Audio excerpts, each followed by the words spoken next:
to create lines in a job in a Viper 4, we're going to click our little squiggly line here and select the straight.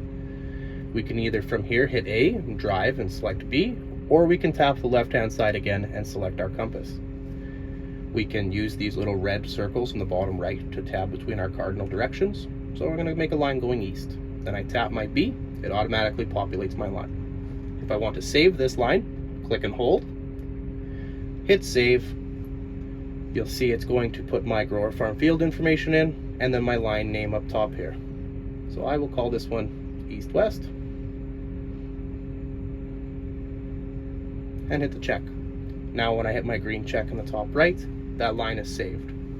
If I wanted to make a north-south now, hit my cardinal directions again, make my north. It's going to say, do you want to replace it? We can hit yes on this because we saved. And do the same thing again. Click and hold, save,